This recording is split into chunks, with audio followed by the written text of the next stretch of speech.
예수님께서 공생의 기간에 복음을 전하시며 지나시던 어느 날 예수님께서 식사 초대를 받으셨습니다. 식사 초대를 받아 바리새인 시몬의 집에 가셨는데 그때 주님께서 식사를 기다리던 중에 예기치 못한 일이 일어났습니다. 초대받지 않은 한 여인이 이 식사 자리에 나온 것입니다. 누가는 이 여인에 대해서 단순히 동리에서 죄인이다라고 불리는 여인이다라고 이렇게 소개하고 있지만 대부분의 성경학자들이 이 여인을 뭐라고 이야기하고 있는가 하면 창기라고 표현을 하고 있습니다.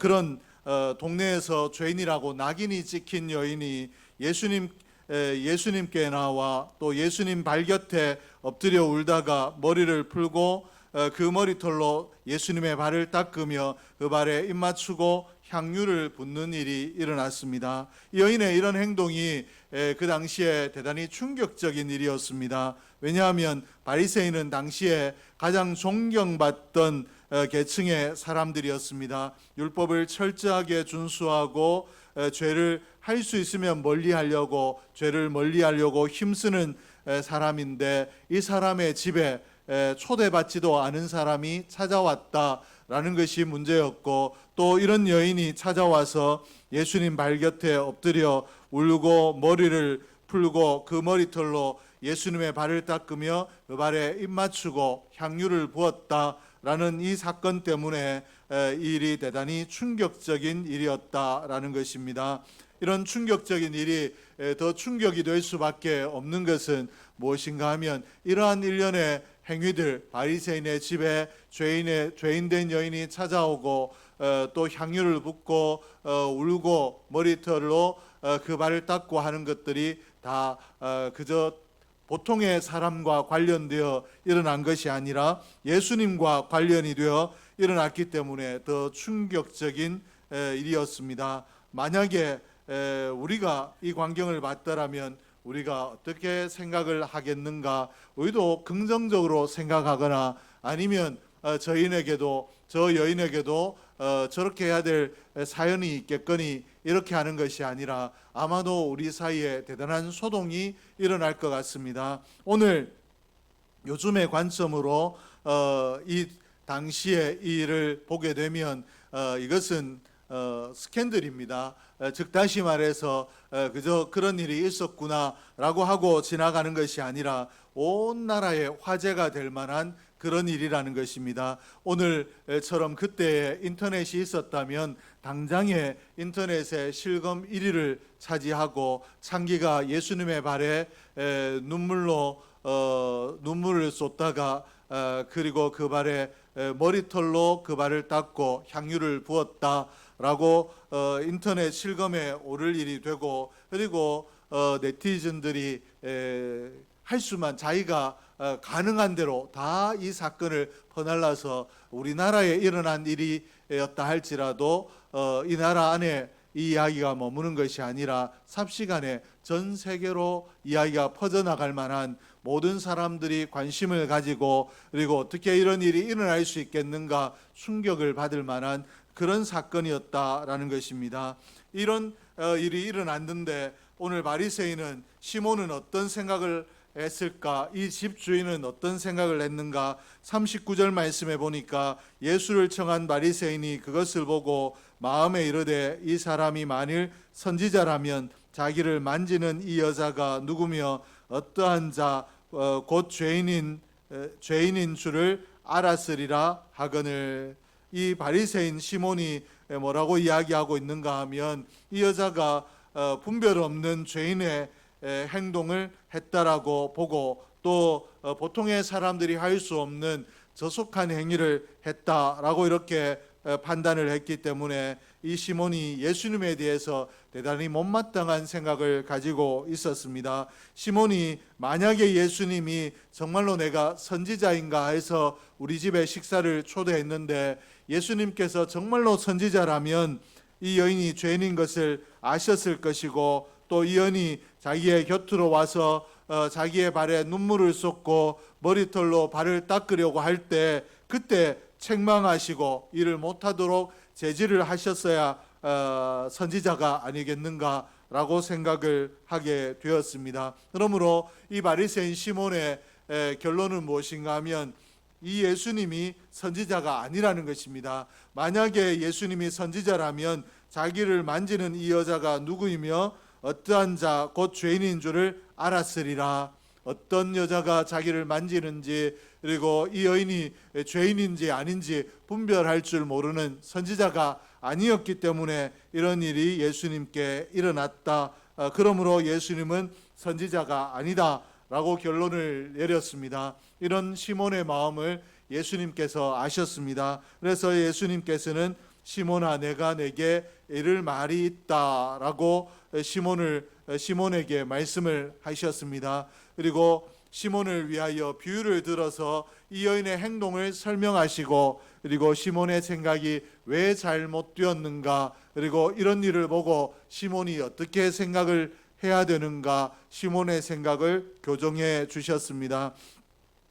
예수님께서 이 시몬의 생각을 교정해 주기 위해서 하신 말씀이 비유의 말씀이었는데 41절과 42절에 빚진 자의 비유가 나와 있는데, 이 빚진 자의 비유를 들어서 이 시몬의 생각을 교정해 주셨습니다. 예수님께서 비유로 드신 이 빚진 자의 비유 중에 한 사람은 500데나리온을 빚진 자이고 다른 한 사람은 50데나리온을 빚졌다라고 이렇게 말씀을 하셨습니다. 이 데나리온이란 것은 로마 시대에 통용되던 화폐의 단위였는데 한 데나리온이 당시에 하루치 임금이었습니다. 그러므로 50데나리온이라는 것은 50일의 임금이었습니다. 보통의 사람들 그리고 형편이 넉넉지 않은 사람들에게 50데나리온이 결코 작은 돈이 아니었기 때문에 오늘 빚진 자 두 사람이 다 어려워서 빚을 졌기 때문에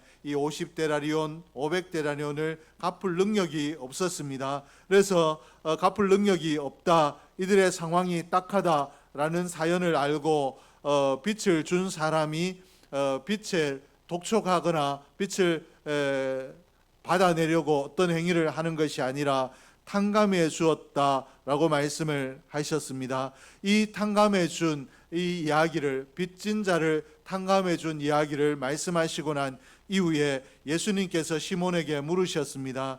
둘 중에 누가 더 그를 사랑하겠느냐 라고 이렇게 물으셨는데, 더 사랑하겠느냐라고 물은 이 표현은 유대인들이 감사를 사랑으로 자주 표현했기 때문에 예수님께서 시몬에게 물으신 이 말씀이 두 사람이 탕감을 받았는데 하나는 500데나리온을 탕감받았고 하나는 50데나리온을 탕감받았다. 그러면 둘 중에 누가 더 감사하겠느냐, 누구의 감사가 더 크겠느냐라고 물으신 것입니다. 이 물음에 시몬은 왜 이런 당연한 것을 내게 묻는가라는 마음을 가졌을지도 모르겠습니다. 그래서 주저함 없이 예수님께 제 생각에는 더 많이 탕감받은 사람이 더 감사할 것이다 라고 이렇게 대답을 했습니다. 그때 주님께서 네 판단이 옳다라고 시몬의 판단을 지지해 주셨습니다. 그리고 이 시몬이 일반적으로 객관적으로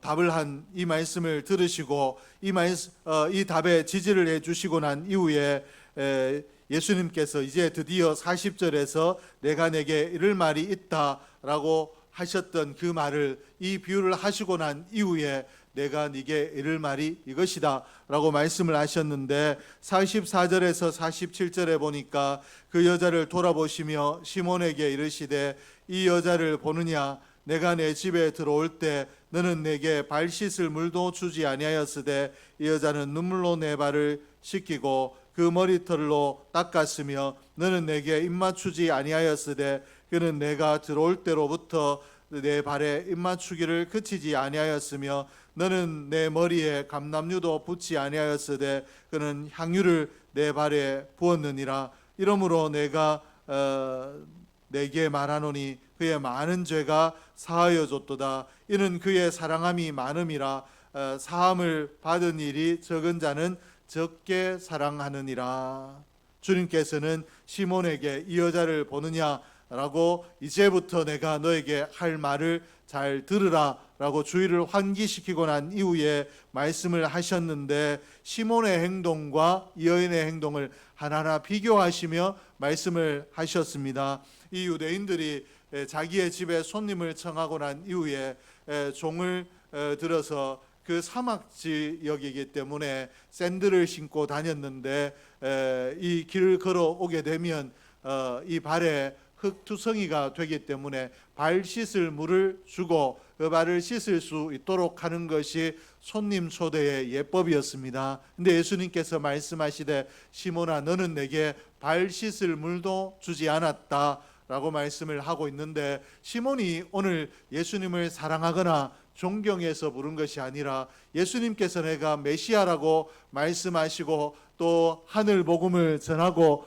다니시니까 정말 이 사람이 선지자인가 궁금해서 호기심으로 불렀기 때문에 이 호기심이 이 예법을 잠식한 것입니다. 그러므로 예수님께서 너는 그렇게 결례했는데 이 여인은 눈물로 내 발을 씻었다. 내 발이 이 길에서 더러워진 내 발을 눈물로 씻었다라고 이렇게 비유하셨고, 그리고 그 머리털로 내 발을 닦았다라고 말씀을 하셨습니다. 그리고 이들이 이 친밀함의 화평의 표시로 입을 맞추는데, 예수님께서 이 집에 오셨을 때 시몬이 입을 맞추지 않았다라는 것입니다. 그러나 이 여인은 그 입을 자신의 이 더러운 발에 입을 맞추었다라고 비교하셨고, 너는 내 머리에 감람류도 붓지 아니하였지만 이 여는 향유를 부었다.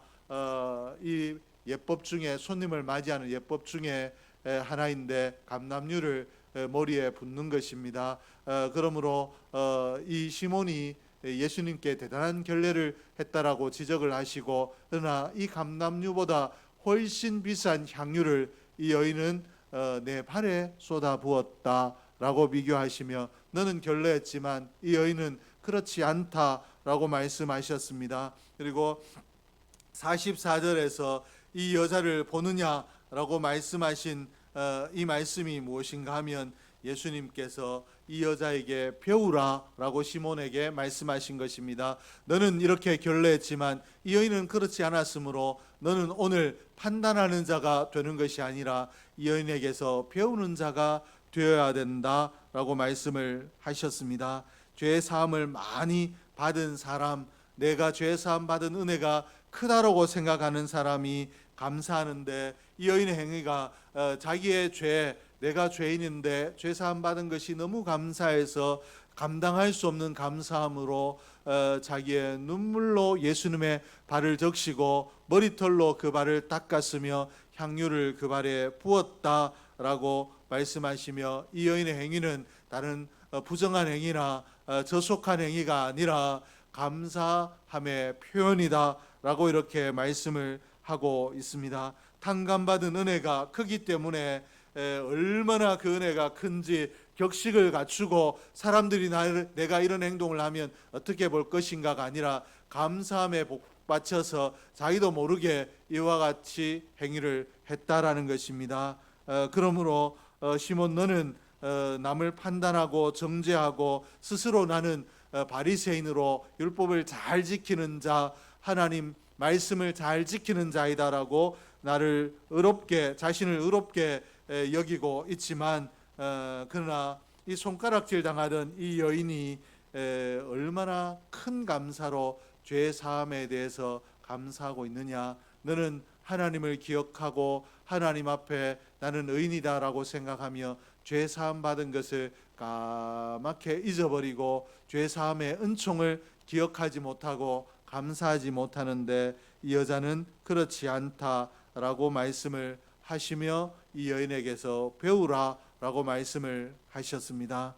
탕감의 은총을 입은 자는 마땅히 감사해야 된다라고 오늘 예수님께서 가르치고 계시는데, 오늘 이 말씀이 비단 시몬에게만 적용되는 말씀이 아니라 오늘 저와 여러분에게도 그대로 적용되는 말씀인 줄로 믿습니다. 오늘 저와 여러분도 탕감의 은혜를 입었습니다. 내가 구원받기 위하여 뭔가 한 일이 없는데 내게 복음을 들려주시고 성령을 통하여 복음을 영접할 수 있도록 내 마음의 문을 열어주시고 내가 예수를 믿을 때 나를 온전히 구원하시고 천국까지 인도하시기를 위하여 성령을 우리에게 보내셔서 내 마음에 성령이 내주하도록 하시는 이런 구원을 시작하실 뿐만 아니라 완성을 위하여 성령으로 우리의 구원을 인쳐주시기까지 하시는 이 온전한 구원을 우리에게 주셨기 때문에 우리가 이 구원을 기억하며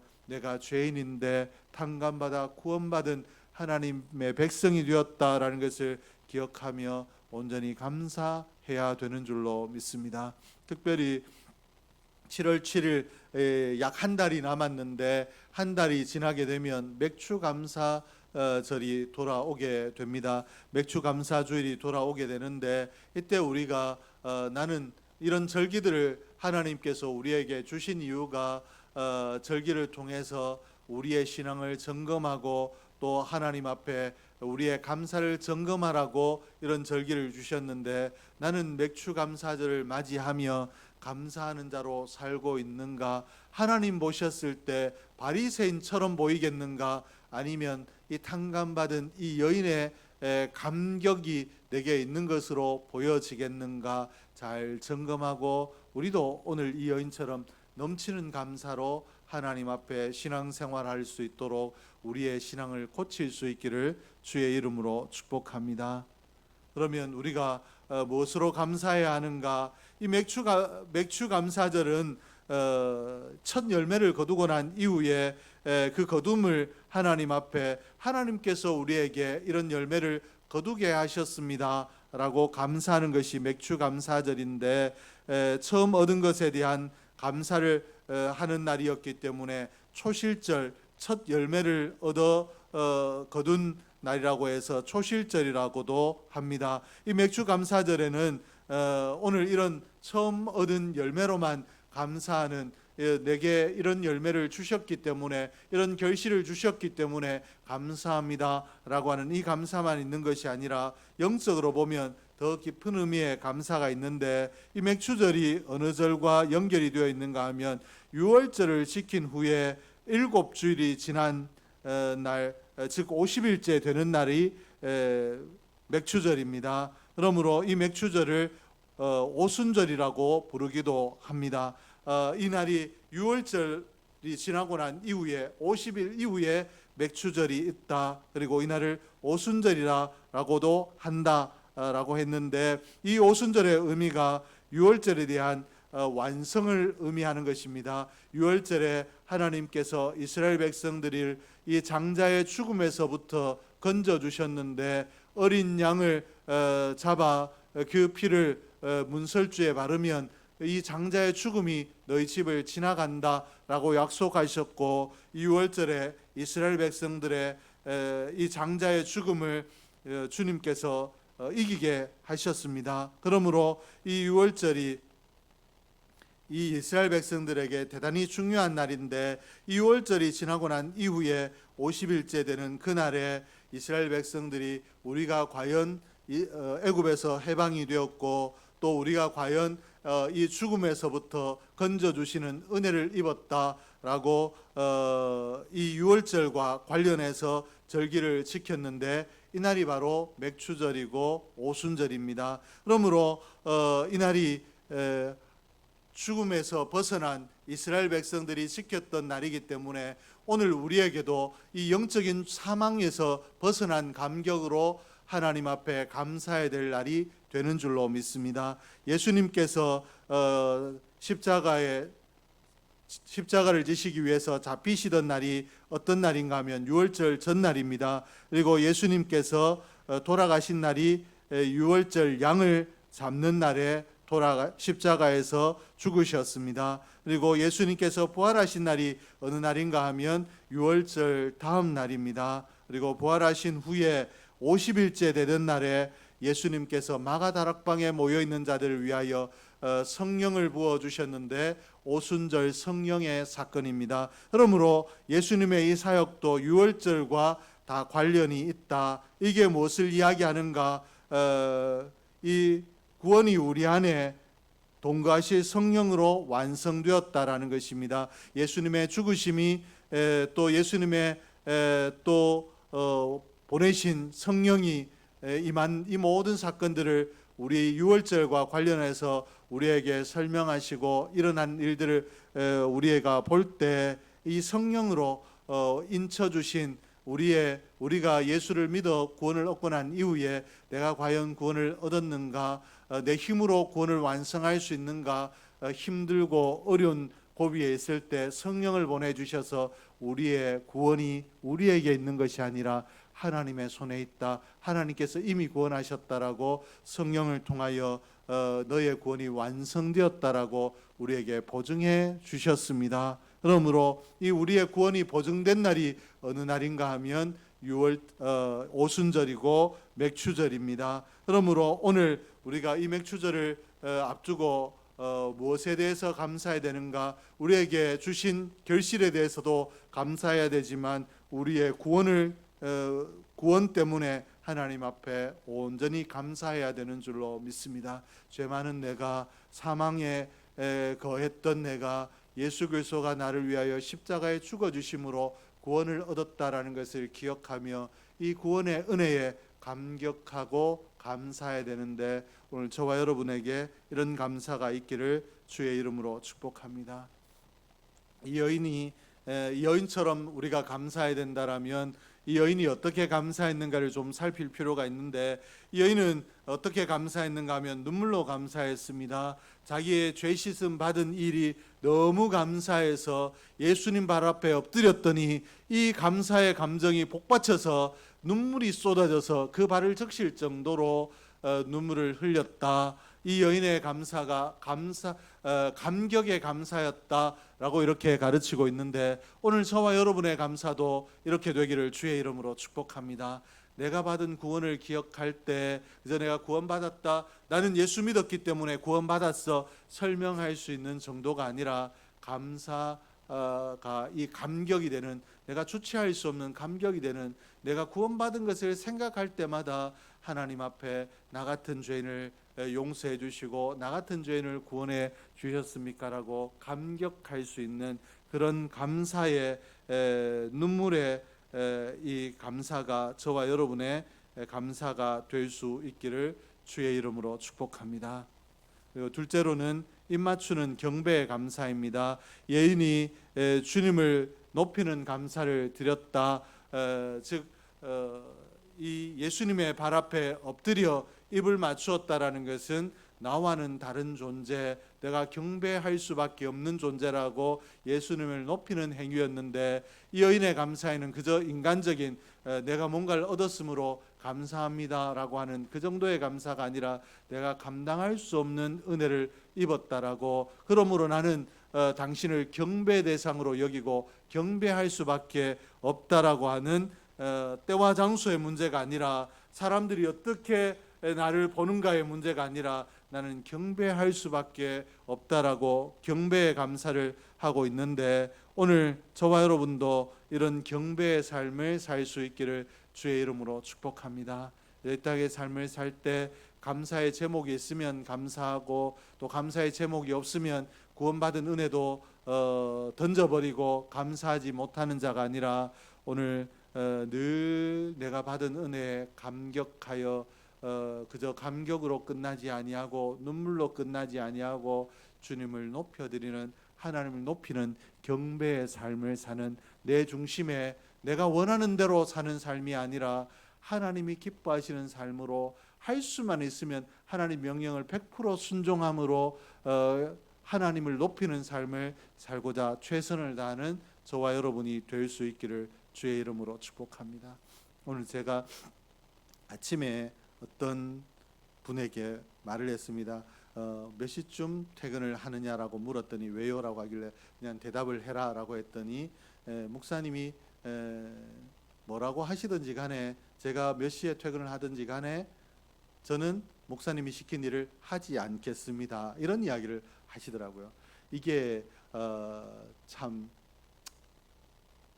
뭐냐 하면 요즘 사람들이 얼마나 내 삶을 내 중심으로 살고 있느냐를 보여주고 있는 단적인 예입니다. 아마 이 청년뿐만 아니라 우리 모두가 어쩌면 이 당시에 이 여인에게 비하면 그런 자세로 살고 있을지 모르겠습니다. 우리의 마음이 좀 달라지기를 주의 이름으로 축복합니다. 내가 시간이 없고 또 내가 힘이 없지만 하나님에게 영광이 된다라면, 하나님이 기뻐하신다라면 내가 할 수 있는 일을 최선을 다해서 하겠습니다라는 자세가 오늘 저와 여러분의 자세가 되기를 소원합니다. 이 자세가 뭐냐 하면 향유를 부은 여인의 행위입니다. 이 여인이 향유를 부었다라는 것은 200달러나 되는 이 향유를 부었다라는 것은 엄청난 헌신입니다. 그러므로 이 여인의 감사는 그저 눈물과 경배만 있었던 것이 아니라 감사에 이 헌신이 있었는데, 오늘 저와 여러분의 신앙도 내가 나를 구원하신 하나님 주님을 위하여, 내가 이 교회를 위하여 무엇을 할까, 내가 무엇으로 헌신할까, 헌신의 자리를 찾는데 최선을 다하는 저와 여러분이 될 수 있기를 주의 이름으로 축복합니다. 오늘 나의 감사가, 나의 삶에 머문 감사가 바리새인의 감사인가? 내가 그래도 예수 믿어서 교회 성실히 주일 출석을 잘하고 이런 일도 하고 저런 일도 하기 때문에 나는 누구보다 낫다라고 자기 의를 앞세우는 바리새인의 감사인가? 아니면 정말로 나 같은 자를 구원하신 은혜에 감격하고 경배하고 헌신하는 이 여인의 감사인가를 점검하고 우리의 감사가 이 여인의 감사를 닮아갈 수 있기를 주의 이름으로 축복합니다. 기도하겠습니다. 하나님 아버지 감사합니다. 하나님께서 오늘도 저희들에게 귀한 은혜 주시고